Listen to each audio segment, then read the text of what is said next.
이제 우리 삶에서 빼놓을 수 없는 필수품이 되어버린 핸드폰. 특히 스마트폰을 사용하면서 손가락 하나로 인터넷 검색과 쇼핑, 은행 업무까지 정말 편리하게 할 수 있게 되었는데요.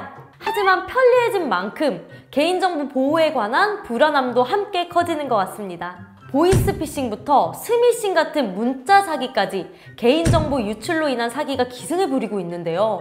지금 여러분에게 가장 필요한 정보만 쏙쏙 골라드리는 취향 저격에서 준비한 오늘의 정보! 핸드폰 속 개인정보 잘 지키는 4가지 방법입니다.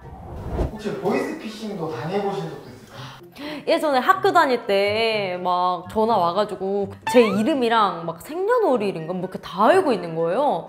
근데 뭔가 너무 질질 끌리니까 좀 이상한 것 같아가지고 그 다음에 그냥 그렇게 넘어갔고 그 뒤로 그냥 전화 오는 거 다 무시하고. 개인정보를 보호하기 위해서 좀 하고 계시는 게 따로 있을까요? 비밀번호 특수문자 많이 넣기 뭐 이런 거밖에 없는 것 같아요. 첫 번째, 개인정보 보호 설정입니다. 먼저 내 핸드폰에서 톱니바퀴 모양의 설정 메뉴로 들어가 주세요.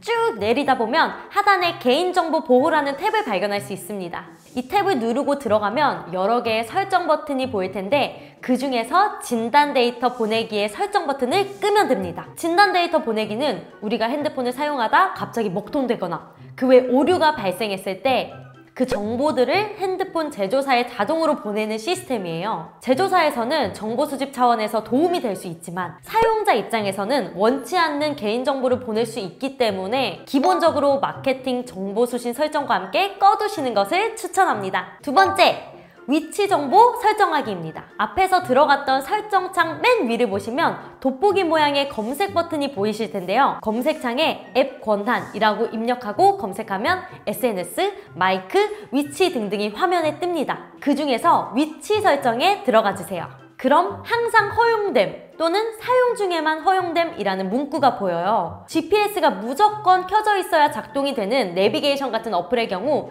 내 핸드폰 위치를 보내야 제대로 작동이 되죠. 만약 항상 허용됨 상태라면 24시간 내내 내 위치 추적을 허용하겠다는 설정이 되는 것인데요. 반대로 정보24 어플에 24시간 위치 추적을 허용할 필요가 없기 때문에 어플 설정에서 사용 중에만 허용으로 재설정하시면 됩니다. 만약 여러분의 핸드폰이 예전 기종이라면 끄고 켜는 버튼으로 보일 거예요. 그런 경우 설치된 어플을 하나씩 확인하면서 위치 추적이 필요 없는 어플을 꺼주시면 됩니다. 어렵지 않죠?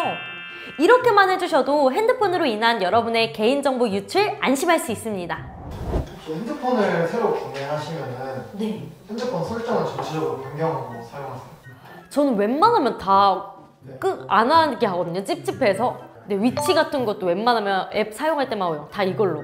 그럼 나도 모르는 사이에 마케팅 정보 수신 동의한 적이 있으세요? 저 수신한 적이 없는데 문자, 카톡 뭐 엄청 오고 거부를 한 적도 있거든요. 너무 많이 와서. 그래도 뭐 오던데요. 세 번째, MMS 문자 자동 수신 차단입니다. 생각보다 많은 분들이 모르고 계신 기능일 것 같은데요. MMS란 장문의 문자 또는 사진이나 영상 같은 멀티미디어가 포함된 메시지를 의미해요. 그런데 대부분의 핸드폰 사용자들이 이 MMS 수신이 자동으로 받기로 설정되어 있기 때문에 문제가 될 수 있습니다. 왜냐하면 최근에도 이슈가 됐던 것처럼 문자 사기나 보이스피싱이 점점 교묘해지면서 이미지 파일에 해킹 프로그램을 함께 보내는 경우가 있기 때문이에요. 그런데 자동 수신으로 설정되어 있으면 나도 모르게 해킹 프로그램을 함께 받을 수 있기 때문에 나에게 필요한 MMS 문자만 선택해서 받을 수 있도록 설정하는 방법을 알려드릴게요.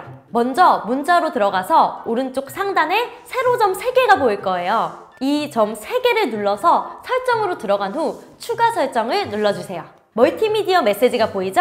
들어가 보면 다양한 설정이 보일 거예요. 그 중에서 내용 바로 보기 설정을 해제합니다. 이렇게 설정해두면 앞으로 오는 장문의 메시지는 내가 선택해서 읽을 수 있도록 설정되기 때문에 나의 개인정보를 보호하는 데 큰 도움이 됩니다. 꼭 연세가 많은 어르신들만 보이스피싱이나 스미싱 같은 사기를 당하는 게 아니기 때문에 괜찮겠지 하고 안일하게 생각하기보다는 내 정보 하나라도 더 보호할 수 있도록 노력하고 조심하는 게 좋겠죠? 문자로 오는 링크 같은 것도 좀 클릭을 하시는 편이세요? 절대 안 합니다. 절대 안 하고 저희 가족 단톡방에서도 맨날 엄마가 이런 거 조심하세요. 청첩장 조심하세요. 뭐 계속 올려줘요, 링크를. 네 번째, 계정 2단계 설정하기입니다. 많은 분들이 설마 하는 마음에 또는 단순히 귀찮아서 계정 로그인 시 비밀번호만 입력하는 방식으로 로그인하시죠? 하지만 2단계로 설정하는 것만으로도 내가 아닌 누군가가 내 아이디로 로그인했을 때 본인이 맞는지 확인 절차를 거치기 때문에 여러분이 평소에 자주 사용하는 휴대폰에 설정을 해두면 개인정보를 안전하게 보호할 수 있습니다. 그럼 설정 방법을 알려드릴게요. 먼저 톱니바퀴 모양의 설정 버튼을 눌러 들어갑니다. 하단으로 내려가 보면 계정 및 백업이라는 탭이 있으니 눌러서 들어가 줍니다. 그리고 계정을 클릭하면 여러분이 연결해둔 구글 계정이 보입니다. 구글 계정으로 들어가면 상단에 홈, 개인정보, 데이터 및 맞춤 설정, 그리고 보안 탭이 보일 거예요. 보안 탭으로 들어가면 보안에 취약한 비밀번호만 설정이 되어 있을 텐데요. 2단계 인증을 통해 보안을 강화해 줄 거예요. 2단계 인증으로 들어가면 하단에 시작하기가 보입니다. 시작하기를 누른 후 확인을 클릭하고 예를 눌러주세요. 지금 로그인을 시도하고 있는지 확인하는 메시지에 예를 눌러준 후 메시지를 받을 수 있는 기기를 선택해줍니다. 계속 버튼을 누른 후 예를 누르면 마지막으로 휴대폰 인증이 나오는데 번호 입력 후 인증을 해줍니다. 이렇게 해서 2단계 설정이 모두 끝났습니다. 과정이 조금 길고 번거롭게 느껴질 수도 있지만 개인정보를 지킬 수 있다면 이 정도 노력은 해야겠죠? 이제부터는 로그인할 때마다 즉시 휴대폰으로 알림 문자를 보내주기 때문에 내 정보를 지키는데 큰 도움을 받을 수 있습니다. 2단계 인증 혹시 다 사용 중이에요? 인스타랑 유튜브도 진짜 너무 귀찮은데 어쩔 수 없어요. 정보를 지키기 위해서. 혹시 그러면 모르는 번호로 전화가 와서 받으시는 편이세요? 전 진짜 안 받으려고 하는데 제가 프리랜서잖아요. 받아야 돼요. 근데 진짜 원래는 아예 안 받았어요. 원래는 안 받았었는데 요즘에는 일 열심히 해야 되니까 받습니다. 오늘 취향 저격에서는 매일 사용하는 휴대폰을 훨씬 더 안전하게 사용할 수 있는 방법에 대해 알아봤습니다. 나날이 발전하는 사기 수법에 대응해보아 철저하게 내 개인정보를 지키는 게 가장 좋은 방법이겠죠? 조금 귀찮고 어렵게 보이더라도 하나씩 따라해보시고 또 주변에 아직 모르시는 분들에게도 꼭 정보를 공유해 주시기 바랍니다. 그럼 저희는 다음 시간에 더욱 풍부한 정보들로 다시 돌아올게요. 오늘도 함께 해주셔서 감사합니다. 안녕!